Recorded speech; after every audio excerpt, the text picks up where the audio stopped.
నమస్కారం, welcome to I dream. నేను మీ సంగీత. నాగర్ కర్నూలు జిల్లాలో అతి దారుణమైన సంఘటన చోటు చేసుకుంది. కన్న కొడుకే తండ్రిని అతి కిరాతకంగా చంపివేసి తల మొండము వేరు చేసి మరీ వేరు వాగుల్లో పడివేయడం జరిగింది. అసలు మనం ఈ కేసు వివరాల్లోకి వెళ్తే, నాగర్ కర్నూలులోని కల్వకుర్తికి చెందిన బాలయ్య 70 సంవత్సరాలు. అతని కుమారుడే బీరయ్య. ఆయనకు ఒక కూతురు ఉన్నారు. రీసెంట్గా ఆ కూతురు కూడా మనస్తాపానికి గురయ్యి ఆత్మహత్య చేసుకొని చనిపోవడం జరిగింది. ఆ పాప చనిపోవడానికి తన తాతయ్యన ఈ బాలయ్యనే కారణమంటూ ఆ కొడుకు ఆరోపణలు చేస్తూ ఊరికే కూడా కాదు, చేతబడి చేశాడు. అందుకోసం అని చెప్పేసి నా కూతురు చనిపోవడం జరిగింది, బ్రతుకు మీద విరక్తి కలిగి అని చెప్పేసి అంటారు. ఎందుకంటే నేను నా కూతుర్ని అల్లారు ముద్దుగా పెంచుకున్నాను, అసలు ఎలాంటి ఇబ్బందులు కూడా లేవు, కష్టాలు అంతకంటే లేవు, తను ఏది అడిగితే అది నేను ఇచ్చుకుంటూనే వచ్చాను. కాబట్టి నా కూతురు కేవలము నా తండ్రి చేసిన చేతబడి వల్లనే చనిపోవడం జరిగింది అని చెప్పేసి తండ్రి మీద కోపాన్ని పెంచుకున్నాడు బీరయ్య. కోపాన్ని పెంచుకొని ఒకరోజు ఏం చేశాడంటే, తండ్రిని ఎలాగైనా సరే నా కూతుర్ని చంపాడు కాబట్టి నేను నా తండ్రిని చంపేయాలని చెప్పేసి డిసైడ్ అయిపోయి ఇమీడియట్గా ఇంటికి వెళ్ళి తండ్రిని బైక్ మీద ఎక్కించుకొని ఏదైతే వాళ్ళ వ్యవసాయ భూమి ఉంటుందో అక్కడికి తీసుకెళ్ళి కర్రతో తల మీద గట్టిగా బాదిన తర్వాత ఇమీడియట్గా అతను కొంచెం పెద్ద వయస్కుడు కాబట్టి ఇమీడియట్గా తల మీద గాయం అవడంతో కింద పడిపోయాడు. పడిపోయిన వెంటనే అతన్ని మొత్తము చాకులతో పొడి చేసి తలని మొండాన్ని వేరు చేశారు. దీనికి కూడా సహకరించారు ఎవరైతే బీరయ్య వాళ్ళ బంధువు ఉన్నాడో అంజీ అనే వ్యక్తి కూడా ఈ చంపడానికి అతను కూడా ఇతనికి బీరయ్యకి హెల్ప్ చేయడం జరిగింది. చంపిన తర్వాత ఏం చేశారు అంటే, ఆ మొండాన్ని తలని కూడా కారు డిక్కీలో వేసుకొని అంజీ కారు తీసుకొచ్చిన వెంటనే కారు డిక్కీలో వేసుకొని తీసుకెళ్ళిపోయి కొంచెం దూరాన ఏదైతే చింతపల్లి అని చెప్పేసి ఉంటుందో చింతపల్లి వాగు దగ్గర దుందుబి వాగులో కూడా ఒక తలను పడేయడము, అదేవిధంగా ఇంకా కొంచెం దూరంగా ఇంకొక వాగు ఉంటే ఆ వాగులో మొండాన్ని పడివేయడం జరిగింది. జరిగిన తర్వాత ఇమీడియట్గా ఇద్దరు కూడా ఎవరికి తెలియకుండా ఎవరి పనులలో వారు వెళ్ళిపోవడం జరిగింది. చంపిన తర్వాత ఎవరైతే బీరయ్య కొడుకు ఉన్నాడో ఆ కొడుకు అసలు అక్కడ లేకుండా హైదరాబాద్కి పారిపోయి వచ్చేశాడు. అదేవిధంగా అంజు కూడా ఊర్లోనే తప్పించుకుంటూ తిరగడము చేస్తున్న టైంలో అసలు అమ్మాయి ఎందుకు చనిపోయింది అన్న కారణాలు ఏవైనప్పటికీ కూడా ఈ రోజుల్లో చేతబడి ఉంది అని చెప్పేసి ఆయన అంత స్ట్రాంగ్గా నమ్మాడు చూడండి బీరయ్య. అదొక పెద్ద తప్పు. దాంతోపాటు స్వంత తండ్రిని అతి కిరాతనంగా కడతీర్చాడు చూడండి, అది ఇంకా దారుణం. అయితే 2 రోజులైనా అంటే సాయంత్రం వరకు భర్త ఇంటికి రావాలి. ఎవరైతే బీరయ్య వాళ్ళ తల్లి ఉందో కొడుక్కి ఫోన్ చేస్తే ఫోన్ కలవలేదు. ఎందుకంటే ఆయన ఫోన్ స్విచ్ ఆఫ్ చేసుకొని హైదరాబాద్కి పారిపోయి వచ్చేసాడు కదా, ఇంకా అక్కడ లేడు. సరే అని చెప్పేసి చుట్టుపక్కల వాళ్ళందరినీ కూడా నా భర్త వచ్చాడా ఎక్కడైనా చూసారని చెప్పేసి అడిగారు. ఆ రోజు నైట్ గడిచిపోయింది. నెక్స్ట్ డే రోజు కూడా చూసింది. అరే మరి ఈయన ఇంకా ఇంటికి రాలేదు అని చెప్పేసి అప్పుడు పోలీస్ స్టేషన్కు వెళ్ళి నా భర్త కనిపించడం లేదు 2 రోజుల నుంచి వెళ్ళి అని చెప్పేసి అన్న తర్వాత పోలీసులు దీన్ని కొంచెం సీరియస్గానే తీసుకోవడం జరిగింది. అంటే 2 డేస్ నుంచి మనిషి కనిపించట్లేదు అని అంటే ఎక్కడ మిస్ అయ్యారు ఏంటి అని 24 గంటలలో మిస్సింగ్ కేసు అనేది మనం ఫైల్ చేయడానికి ఉంటుంది. ఇక్కడ 48 అవర్స్ అయింది. అయినా సరే వ్యక్తి ఊర్లో లేడు, ఎక్కడ లేదు, ఎవరికి కూడా కనిపించలేదని చెప్తున్నారు. మరి ఎక్కడికి వెళ్ళాడు అని చెప్పేసి ఇంకా యాజ్ యూజువల్ పోలీస్ వాళ్ళు ఏం చేస్తారు, సీసీ కెమెరా ఫుటేజ్ అంతా కూడా చెక్ చేయడం జరిగింది. చెక్ చేస్తే తన స్వంత కుమారుడైన బీరయ్యనే అతన్ని బైక్ పైన తీసుకెళ్లిన దృశ్యాలు కనిపించాయి. అదేవిధంగా అతను మళ్ళీ కారులో వెళ్తున్న దృశ్యాలు కూడా కనిపించడం జరిగింది. కారులో వెళ్తున్న దృశ్యాలు కనిపించిన ఆ కారును మొత్తం కూడా సిగ్నల్స్ నుంచి ఫాలో అవుతుంటే ఎవరైతే ఈ ఇద్దరు వ్యక్తులు అంజీ కానివ్వండి బీరయ్య కానివ్వండి ఆ బాడీకి సంబంధించిన పార్ట్స్ని తీసేసి వాగులో పడేస్తున్న దృశ్యాలు కూడా రికార్డ్ అయ్యాయి. ఆ నేపథ్యంలో ఇమీడియట్గా అంజీని అరెస్ట్ చేయడం జరిగింది. తర్వాత నెక్స్ట్ వెంటనే ఈ హైదరాబాద్కి పారిపోయి వచ్చిన బీరయ్య కోసం కూడా పోలీసులు గాలించారు, గట్టిగానే పట్టేసుకొని ఆయన కూడా తీసుకెళ్ళి మొత్తం ఎంక్వైరీ చేసిన తర్వాత నిజమే నేనే చంపేశాను, నా కూతురుని నా తండ్రి చంపాడు కాబట్టి నేను నా తండ్రిని చంపడం జరిగింది అని చెప్పేసి చాలా స్పష్టంగా పోలీసులకు అతను వాంగ్మూలం ఇవ్వడం జరిగింది. అంటే నా కూతురికి ఎలాంటి కష్టం లేదు, ఎక్కడ కూడా ఇబ్బంది లేదు, తను ఏదడిగితే నేను అది తీసుకొచ్చి పెడుతున్నాను, నా తండ్రే కావాల్సుకొని నా కూతురు ఆనందంగా ఉంటుంది అన్న కారణంగానే నా కూతుర్ని ఏదో మొత్తం మంత్రాలు చేసి చేతబడి చేసి చంపాడు అని చెప్పేసి అతను ఆ స్టేట్మెంట్ ఇవ్వడం జరిగింది. అంటే నేను ఇక్కడ చెప్పదలసింది ఏంటంటేను, ఈ కేసులో చూసేసుకుంటే ఆల్రెడీ నిందితులు దొరికారు, అదేవిధంగా వారి మీద ఈ కేసు కూడా ఎఫ్ఐఆర్ అయ్యింది.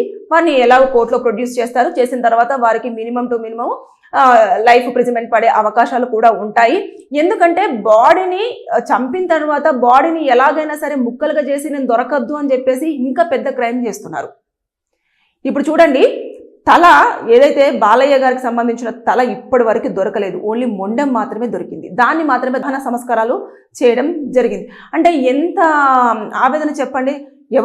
ఎవరో కూడా కాదు, పరాయి వాళ్ళ అస్సలు అంతకంటే కాదు, స్వంత తండ్రి, కొడుకు, మనవరాలు, ఒకటే కుటుంబానికి సంబంధించిన ముగ్గురు. కూతురు ఏ కారణాలతో చనిపోయినది అనేది అతనికి పక్కన పెట్టేసి తండ్రే కారకుడు అని చెప్పేసి తండ్రిని చంపేశాడు చూడండి, అది ఇంకా దారుణం. ఇలాంటి సంఘటనలన్నీ రోజు రోజుకి, అంటే మానవత్వం మంట కలిసిపోతుంది అనడానికి నిదర్శనంగా ఇలాంటి సంఘటనలు రోజుకొకటి మనం చూస్తూనే ఉన్నాం, వార్తల్లో వింటూనే ఉన్నాం. అంటే ఒకటి నేను చెప్పేది ఏంటంటే, డిజిటల్ మీడియాలో ఇలా జరిగింది అలా జరిగింది అని చెప్పేసి న్యూస్ వస్తున్నాయి కదా, ఇంకా ఇంతేనేమో, అసలు ఎలాంటి శిక్షలు ఉండవేమో, లేదు అసలు మాకేం ప్రాబ్లం ఉండదేమో అని చెప్పేసి అనుకుంటారు. కానీ ఒక్కసారి కనుక కోర్టు పరిసర ప్రాంతాల్లోకి వెళ్తే ఎంతమంది చేసిన తప్పు కోసం పశ్చాత్తాప పడుతూ ఉంటారంటే, మేము ములాఖాతుకు వెళ్తూ ఉంటే చూస్తూ ఉంటాం, మేడం ఎలాగైనా సరే నేను ఆ క్షణంలో తప్పు చేసేసాను, తొందరపడ్డాను, నన్ను బయటకు తీసుకురండి, నాకు ఈ శిక్షలు, నేను అసలు ఈ జైల్లో ఉండలేకపోతున్నాను అని చెప్పి ఏడుస్తున్న వాళ్ళు బోలెడు మంది ఉంటారు. అంటే మనం ఆవేశంలో తీసుకునే నిర్ణయాలు ఏమవుతాయంటే మన కుటుంబాన్ని, మన జీవితాన్ని రెండింటిని నాశనం చేయడం జరుగుతుంది. ఇక్కడ తాతయ్యకు మనవరాలంటే ప్రేమ ఉండదా? బేసిక్గా ఎప్పుడు కూడా ఎవరైతే, ఇప్పుడు అతనికి 60 సంవత్సరాలు, 60 సంవత్సరాల వ్యక్తి అతను ఏదైతే ఉన్నాడో, చూడండి పిల్లలు ఎప్పుడు కూడా తాతతోటి ఎక్కువగా, అమ్మమ్మతోటి ఎక్కువగా, నానమ్మతోటి ఎక్కువగా ట్రావెల్ అవుతుంటారు చిన్నపిల్లలు. వీళ్ళు ముసలి వాళ్ళు అవుతున్న కొద్దీ చిన్నపిల్లలు అవుతుంటారు. వీళ్ళు చిన్నపిల్లలు మనస్తత్వంతో కలిసి ఉంటారు కాబట్టి ఎక్కువగా వీళ్ళకి అటాచ్మెంట్ ఉంటుంది. అలాంటి టైంలలో మనవరాల్ని చంపాలన్న ఉద్దేశం తాతయ్యకి ఎలా ఉంటుంది అన్న ఆలోచన ఒకటి లేకపోయింది వాళ్ళ కుమారుడికి, బీరయ్యకి. దాంతో అంజిని కూడా ఇన్వాల్వ్ చేశాడు. అంజి కూడా ఇప్పుడు ఈ శిక్షలో ఖచ్చితంగా శిక్ష అనుభవించాల్సిందే ఈ కేసులో. ఇలాంటివన్నీ కేవలము స్క్రీన్ మీద కనిపిస్తే మేము దొరకలేము, పోలీసులు ఏం చేయలేరు, కేసు ఫైల్ అయితే పోయి కోర్టులో అటెండ్ అవుతాము, జైల్లో కూర్చుంటాము, మాకు ఎలాంటి శిక్షలు పడవు, మళ్ళీ నేను బెయిల్ మీద బయటికి రావచ్చు అంటే కొన్ని కేసులలో బెయిల్ కూడా రాకపోవచ్చు, రానివ్వరు కూడా. ఆపోజిట్ పార్టీకి సంబంధించిన వాళ్ళు ఎవరైతే ఉంటారో నష్టపోయిన వాళ్ళు అంగీకరించకపోవచ్చు. బెయిల్ను తిరస్కరించడానికి చాలా స్కోప్స్ ఉంటాయి. దయచేసి ఏదైనా వర్క్ చేసేటప్పుడు, ఏదైనా పని చేసేటప్పుడు కూర్చొని మాట్లాడుకోండి. అనుమానం వస్తే పోలీసులకు కంప్లైంట్ చేయండి.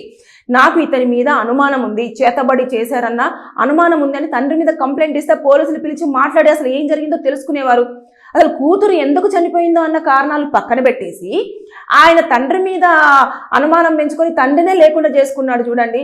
తర్వాత ఆ పెద్దవాడ ఇప్పుడు ఒంటరి జీవితం గడపాల్సిన పరిస్థితికి వచ్చింది, కొడుకెళ్ళి జైల్లో కూర్చుంటాడు. ఇవన్నీ చూసుకుంటుంటే అసలు రిలేషన్షిప్స్ అనేవి ఎలా తయారవుతున్నాయంటే ఎక్కడ కూడా ఎమోషన్స్ కనిపించట్లేదు, ఎఫెక్షన్స్ కనిపించట్లేదు. ఎందుకు ఇలా చేస్తున్నారు అని అంటే వారి విజ్ఞత ఇంకా అంతే. వారు ఇంకా నచ్చలేదు, చంపేసేయాలి, గొడవ పడ్డారు, చంపేసేయాలి, వీళ్ళు ఇలా చేశారేమో చంపేసేయాలి. చంపేయడం మాత్రమే ఒక సొల్యూషన్గా వెతుక్కుంటున్నారు. కానీ దాని తర్వాత పర్యవసానాలు ఎలా ఉంటాయి అనేది మాత్రం ఎవరు కూడా గుర్తించలేకపోతున్నారు. జీవితాంతం జైల్లో ఉండాలి.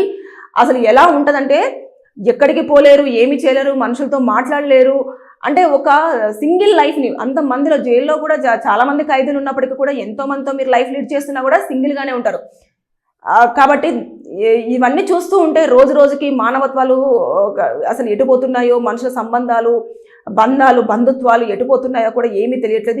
ఈ కేసులో అయితే ఖచ్చితంగా బీరయ్య వాళ్ళకు మాత్రము 7 సంవత్సరాల జైలు శిక్ష పడే అవకాశాలు అయితే ఎక్కువగా కనిపిస్తున్నాయి. ఎందుకంటే చంపేసేయారు, దాంతోపాటు బాడీ పార్ట్స్ను కూడా వివిధ 2 ప్లేసులలో, అంటే మొన్న చూసాం కదా కర్ణాటకలో జరిగింది కదా, పార్ట్స్ అన్ని కూడా 18 పార్ట్స్ చేసేసి వేరే ప్లేసులలో పడేసిన తర్వాత 2 పోలీస్ స్టేషన్ పరిధిలో వస్తే ఎవరు పట్టించుకోరు, ఇది కేసు నీరుగారిపోతుంది అనుకుంటే పోలీసులు ఈ మధ్య కాలంలో చాలా చాకచక్యంగా కూడా కేసును సాల్వ్ చేయడం అనేది జరుగుతుంది.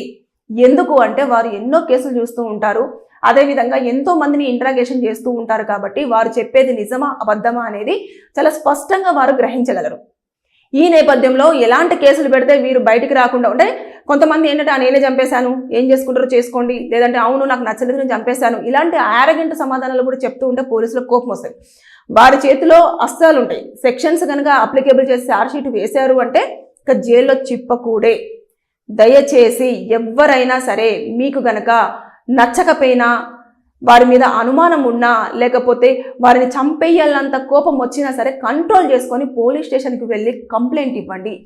తర్వాత వాళ్ళు కోర్టుకు వచ్చిన తర్వాత అక్కడ పరిష్కారం చేసుకోండి. కొంచెం లేట్ అవుతేమో కానీ ఎవరికి ఇబ్బంది లేకుండా మీ కుటుంబము అదేవిధంగా వారి కుటుంబము నష్టపోకుండా అన్ని రకాలుగా న్యాయం జరిగే అవకాశం ఉంటుంది. Thank you. అదేవిధంగా మీకు కనుక ఎలాంటి లీగల్ డౌట్స్ ఉన్నా, లీగల్గా ఏదైనా తెలుసుకోవాలన్నా కూడా మీకున్న సమస్యను కింద కామెంట్ రూపంలో తెలియజేయండి. నేను దానిపైన వీడియో చేసి మీకు సమాచారం అందించడానికి ట్రై చేస్తాను. Thank you. And don't forget to subscribe to iDream. And for more videos, Please subscribe to iDream. Please subscribe to iDream. Please subscribe iDream. And please subscribe to iDream. For more videos, subscribe to iDream. please like, share and subscribe to the channel. Congratulations, iDream. Subscribe to iDream. Subscribe to iDream.